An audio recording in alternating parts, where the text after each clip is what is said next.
invité est blogueur et membre d'association à conseil scientifique. Il a décidé sur la question du climat de prendre la parole à contre-courant des personnalités rapidement présentées comme des climato-sceptiques ou plus concrètement des climato-réalistes. Philippe Hansen, bonjour. Bonjour Martial Bildt, je vous remercie de me recevoir une nouvelle fois. Il y a 4 ans, c'était il y a 4 ans déjà, et votre vision iconoclaste vous avait amené sur ce plateau de TVL à développer un point de vue particulier en défendant le nucléaire français.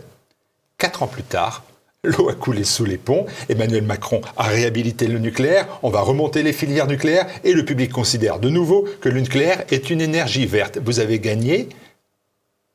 Alors oui, pas tout à fait, parce qu'il y a des ennemis encore puissants comme l'Allemagne. L'Allemagne, enfin, politiquement, politiquement comme elle est structurée aujourd'hui. Dans le gouvernement, il y a encore des gens qui peuvent ralentir le déploiement du nucléaire. Par exemple, il n'y a pas encore un déploiement nucléaire qui est bien défini, qui est suffisant. Par exemple, on propose de construire 6 réacteurs et on n'a jamais su d'où est sortie cette limitation, parce qu'il faudrait construire plus de réacteurs. 50, ce serait vraiment beaucoup, mais il est probablement possible de construire plus de réacteurs. Il faudrait vraiment connaître la limite industrielle.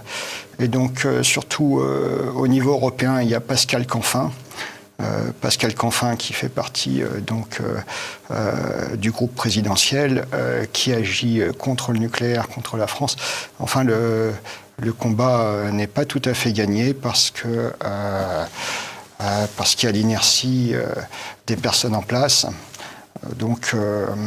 C'est un combat à mener encore.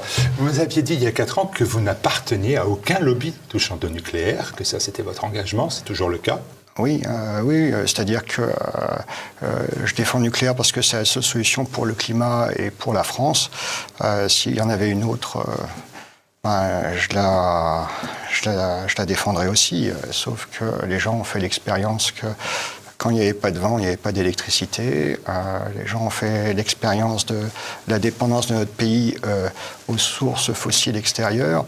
Et l'évidence a été révélée, mais c'était un long combat depuis 10 ans. Celui qui a probablement gagné, c'est Yves Bréchet, qui a travaillé à l'intérieur de la majorité parlementaire. Mais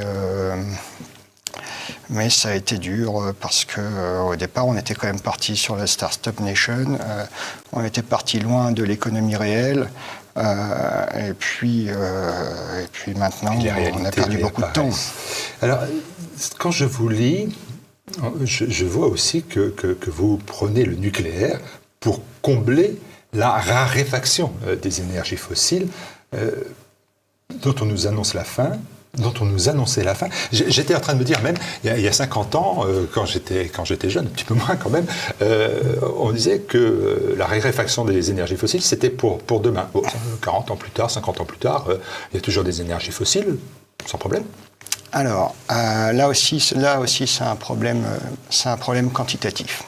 Alors, en fait, les gens qui ont prévu le pic de pétrole conventionnel, à peu près la bonne date, ont eu raison. Ensuite, les Américains, parce que, quand même sur le pic de conventionnel, depuis 10 ans, on est sur une production de pétrole conventionnel, c'est-à-dire sur terre ou pas trop profond sur mer, qui ne croît plus, qui est constante. Ensuite, on a été sauvé par les Américains. Les Américains ont une industrie du forage qui doit être la moitié de celle du monde, un peu comme sur leur puissance militaire. Et là, ils ont foré comme des fous. Ils ont fait des gains de productivité et ils ont réussi à augmenter leur production de pétrole par ce qu'on appelle les huiles de roche-mer. Les huiles de roche-mer, c'est du pétrole qui n'a pas encore migré dans les réservoirs et qui ne s'est pas encore concentré, donc il faut faire beaucoup de puits pour le trouver. Et ça a permis à la crise pétrolière d'être reculée. Maintenant, vers 2025, on croit que le pétrole américain sera à son maximum. Et là, j'ai eu la chance de pouvoir voir ce que disait Rystad. Rystad, par exemple, prévoyait pour 2035 une nécessité de développer 14 millions de barils par jour, c'est-à-dire 14% de la production actuelle, de pétrole, d'huile de rochemer, en dehors des États-Unis. Là, je ne crois pas qu'on arrive à creuser 2 millions de barils par an de plus capacité hors États-Unis. À mon avis, on est vraiment dans un monde incertain. Ce qui est sûr, c'est que si on arrivait à peu près à extraire le pétrole qu'imagine les Norvégiens, Rystad ou Rystad, sur la prononciation, au milieu des années 30, on aurait un double pic. On aurait un double pic qui sera à la fois pétrolier et gazier. Donc là c'est un double problème, là. Et ce pic, vous le situez à quelle année maintenant, dorénavant ? Vers 2035. Mais on peut avoir un plateau maintenant. C'est ça. Et enfin bon, donc Rystad, si vous voulez, comment on a accès à ces données ? Rystad, c'est une entreprise norvégienne qui répertorie une dizaine de milliers de champs et qui suit leur évolution. Ces gens-là facturent la consultation de leurs données autour de plusieurs dizaines de milliers d'euros. Et ça, je veux dire, c'est Jean Covici qui a réussi à rassembler suffisamment d'argent pour consulter leur base de données pétrolières. Ça a dû avoir lieu il y a 2 ans. Puis là, ils ont consulté la base de données gazières.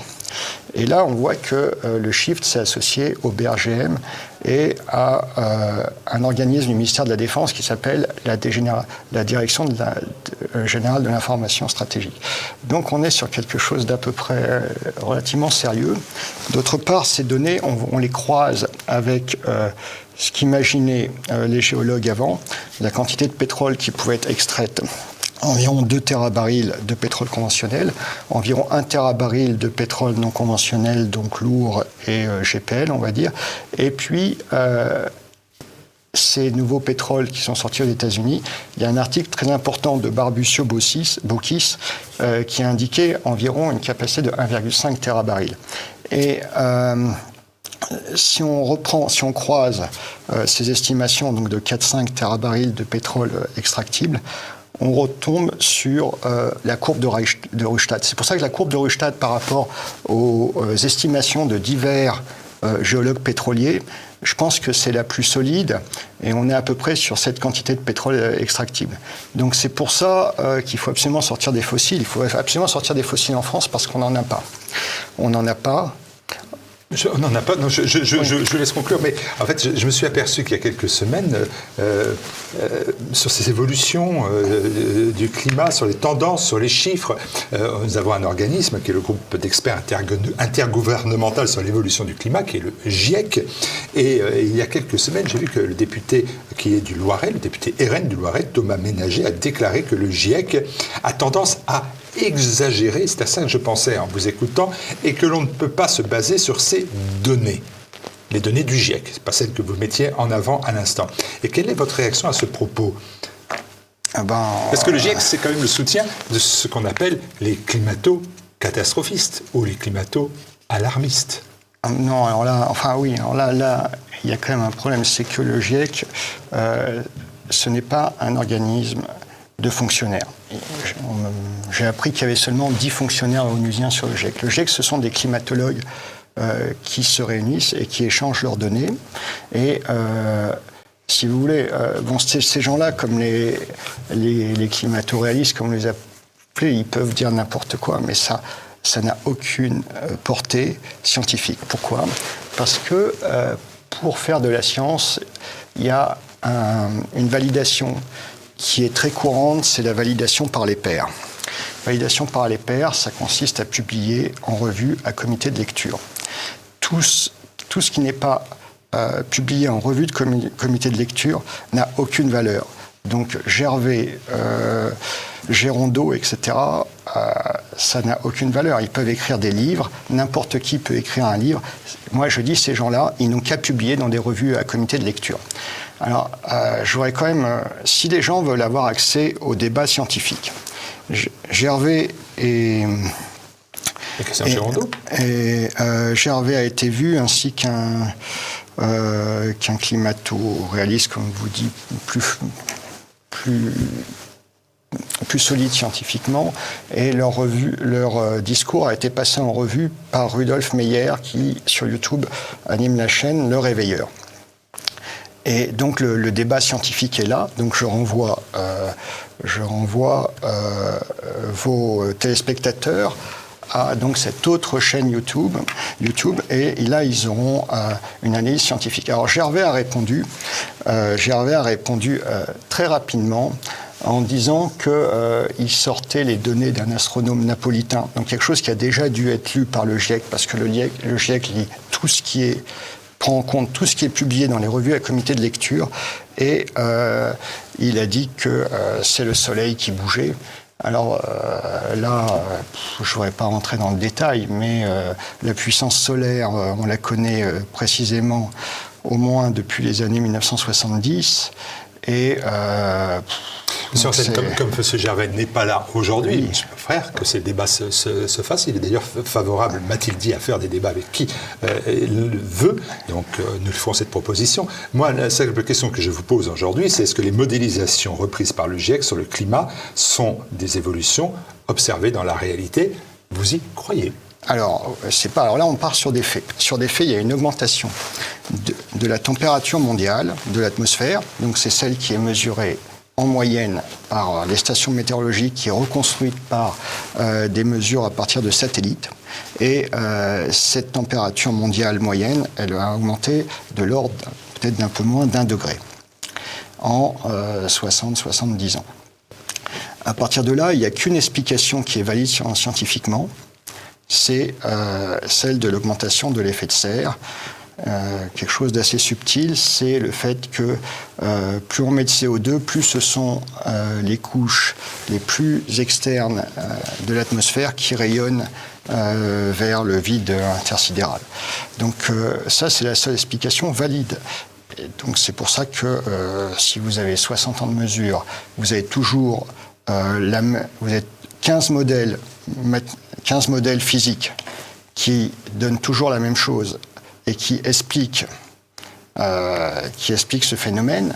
C'est la seule explication valide. Les autres n'ont pas d'explication valide. C'est ça. Ils n'ont aucun mécanisme physique qui permet d'expliquer le réchauffement. Ouais, moi, j'ai aussi encore une question, parce que je comprends que vous m'indiquiez que les rapports du GIEC sur le climat, on peut les prendre pour argent comptant, et je vous entends. Mais par contre, vous-même, vous mettez en doute le GIEC sur ses compétences sur l'énergie, dites-vous, et sur la géologie. Et donc, vous vous retrouvez, au moins pour 2/3 du travail du GIEC, parmi ses contempteurs et non pas ses soutiens. Donc, il se trompe dans 2 aspects, mais pas sur le 3e. Alors, le GIEC, on n'a jamais dit que c'était des gens qui connaissaient le problème énergétique. Et donc, à ce niveau-là, il faut savoir que les deux courbes les plus hautes du GIEC, ces 2 courbes, vous pouvez les ôter parce que vous n'avez pas la quantité d'énergie fossile nécessaire pour atteindre ces émissions. En revanche, ce qui est le plus probable, c'est que, compte tenu de la crise fossile, vous monteriez entre 500 et 600 ppm de CO2, et que vous auriez le scénario qui est aujourd'hui médian à environ 4 watts par mètre carré de plus, c'est ce qui ferait un réchauffement entre 2 et 3 degrés en 2100. Voilà, c'est à peu près ça. Mais voilà, vous avez ensuite là le problème, c'est que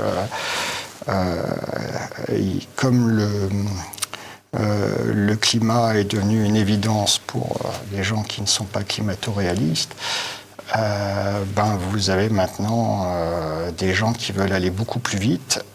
Et ça, ce n'est pas possible. Alors, en fait, si vous voulez, Jancovici, Madame Masson-Delmotte, Bonpote, etc., tous ces gens-là sont bien gentils. Sauf qu'il ferait bien de faire un peu de politique.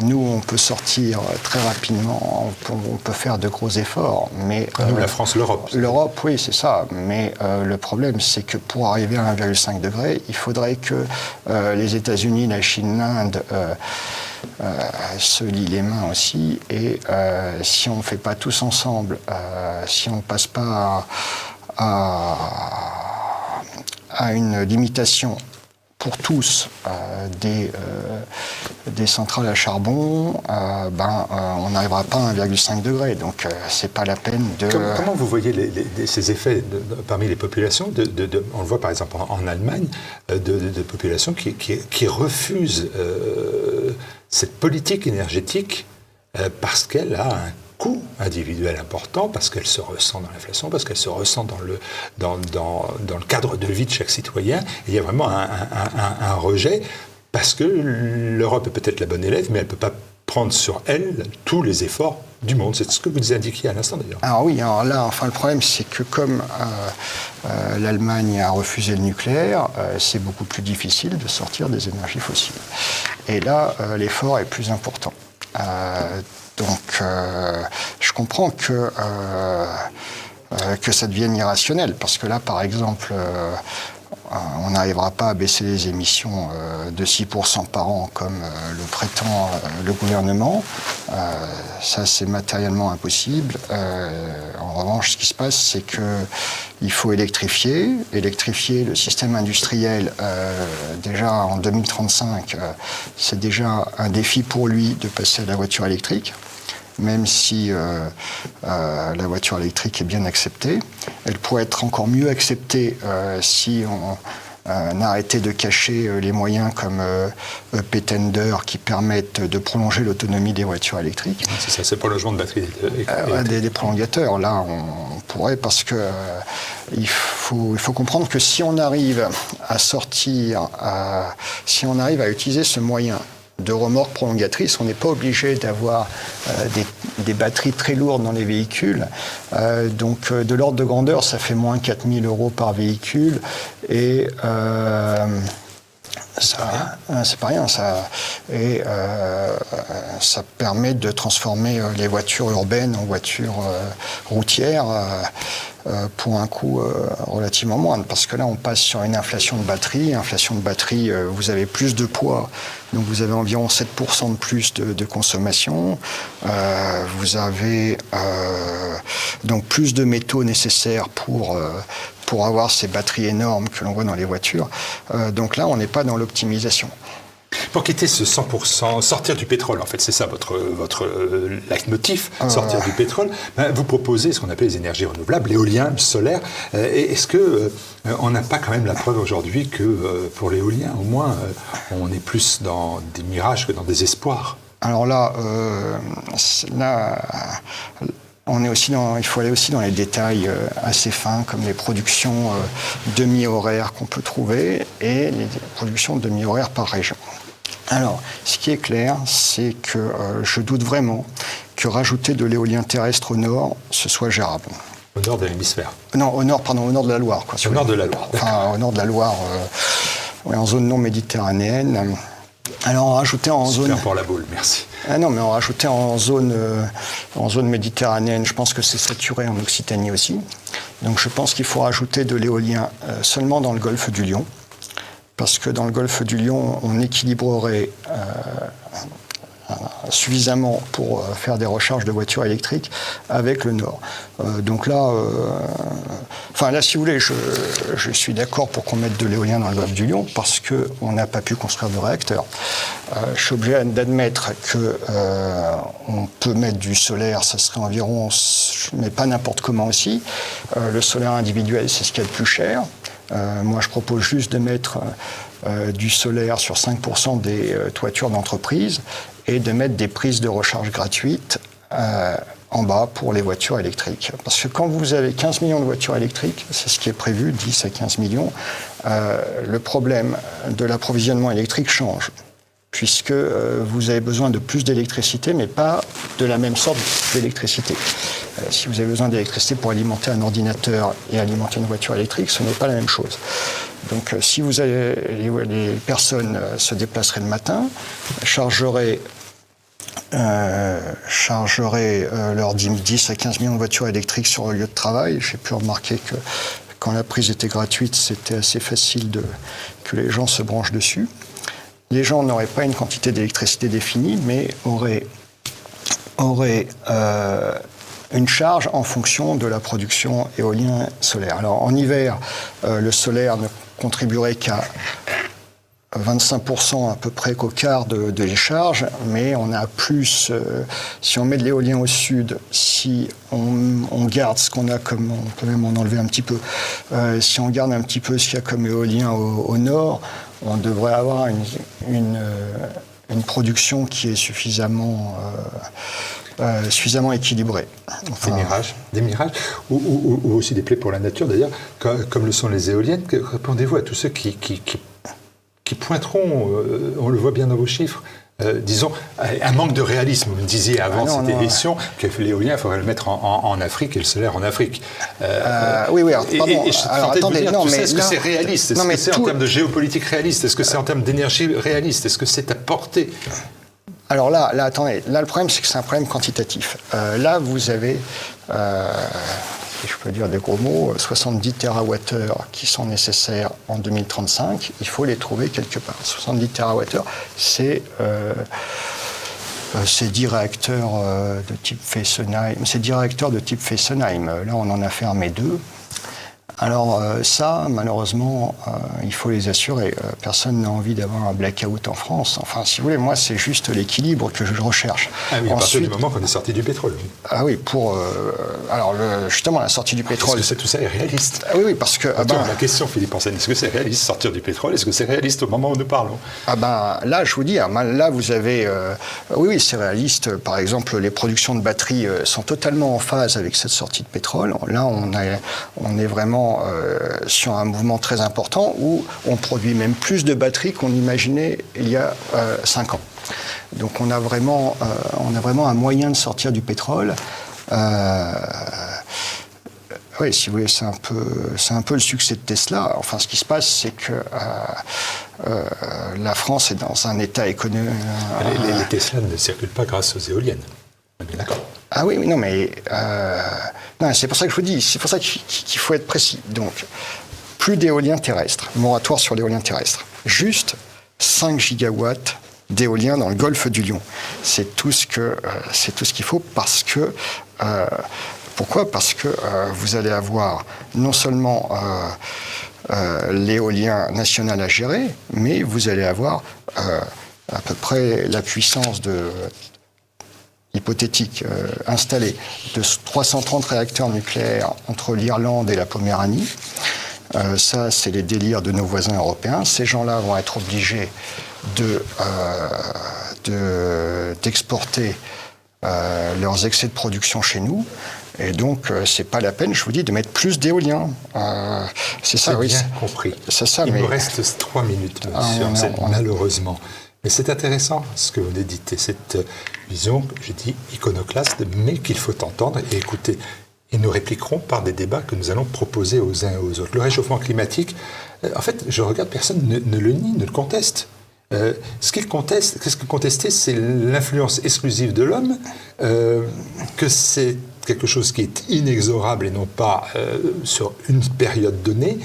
Et enfin aussi que c'est une nouvelle religion. À quoi vous répondez, en 3 minutes malheureusement, à ces 3 questions? Et déjà, est-ce que c'est seulement dû à l'influence humaine? Alors ça, je vous laisse, j'ai envoyé au débat scientifique parce que vous me dites qu'on n'a plus que 3 minutes.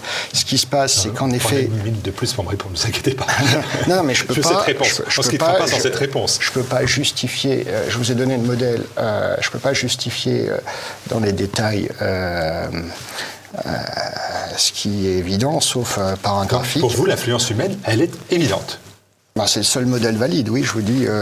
Maintenant, au bout de 60 ans, oui. Parfait. Est-ce que vous considérez que c'est quelque chose d'inexorable ou que ce sont des périodes, on a connu des périodes de refroidissement de la planète, on connaît des périodes de réchauffement, on est dans une période ponctuelle de réchauffement. Est-ce que cela vous convient ou pas? Ou est-ce que c'est un aspect inexorable? Ça ne s'arrêtera pas. Alors oui, ça ne s'arrêtera pas, il y a même une inertie, donc la température va augmenter, va continuer à augmenter, même si on arrêtait de consommer des fossiles demain. Donc ça, là il y a une inertie. On comprend ça parce que vous avez modifié un équilibre, donc vous avez une réponse à cet équilibre par une augmentation de la température. Ensuite, que ça produise des comportements irrationnels, par exemple les polytechniciens qui veulent pas de Total, alors que si vous voulez maintenir l'équilibre de la société, quand vous avez la neutralité carbone, c'est en 2050, elle a été au moins en 2050. On aura peut-être 100% de voitures électriques en 2050, mais entre-temps, si on veut assurer l'équilibre pétrolier, il faut toujours forer. Donc on n'est pas contre l'exploitation du pétrole, sauf qu'on est juste pour avoir un équilibre des finances publiques, un équilibre du commerce extérieur. On n'est pas, il ne faut pas avoir des comportements irrationnels qui consistent à se coller la main sur les routes, etc. Est-ce que vous pensez que c'est une nouvelle religion? Je regarde le pense... journal de grande télévision le dimanche soir. Le mot réchauffement climatique intervient à peu près à tous les sujets. La recette du cassoulet due au réchauffement climatique, puis après un journal spécial climat. Donc est-ce que vous pensez que c'est un environnement pour faire en sorte que les gens soient éveillés à ces questions, ou est-ce que vous pensez qu'on leur impose cela comme une religion?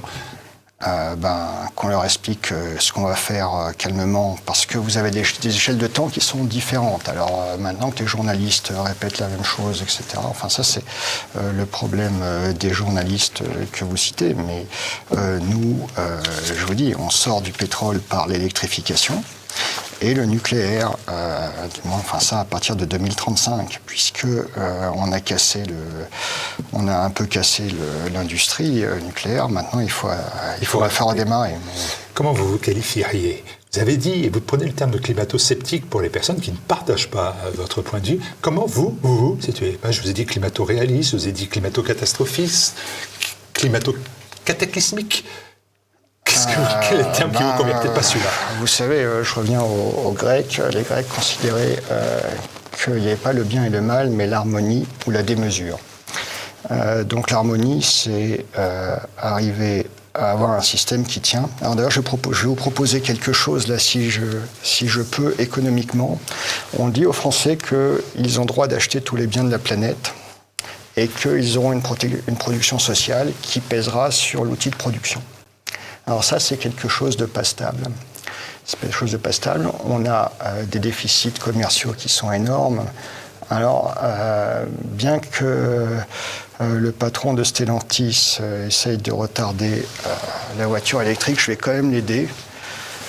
Je vais dire qu'on va réguler le système en proposant que les pensions, le traitement des fonctionnaires, le SMIC soit indexé sur notre production industrielle et agricole tous les 3 mois. C'est-à-dire qu'au bout de 3 mois, on dit là, on a un déficit sur les voitures importées, donc on n'augmente pas le SMIC.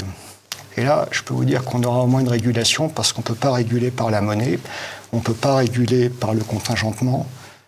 Donc il faut que les Français s'aperçoivent que le système ne va pas tenir. Puis on leur donne de l'argent, ils importent plus. On a une propension à importer.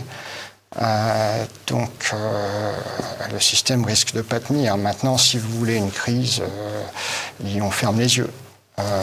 Voilà. On est déjà. On se retrouve avant 2035. En 2035, on pourra faire un point ensemble, si vous le voulez bien, mais peut-être avant. Je vous remercie en tout cas d'être venu sur TV Liberté défendre un point de vue qui est un point de vue audacieux et courageux. Et j'indique à nos téléspectateurs que nous apportons la preuve que TVL s'est bien inscrit le mot liberté dans ses principes. Je pense que je vais dépasser le temps, mais je voudrais dire que ce qui est grave, c'est la limitation de la liberté d'expression qui a été décrétée le 25 août dernier par l'Europe. Faire surveiller les réseaux sociaux par des associations, là, c'est quelque chose de très grave. Et donc, je vous remercie de m'avoir invité. Voilà, et là, sur ce point, nous sommes parfaitement d'accord. Merci à vous.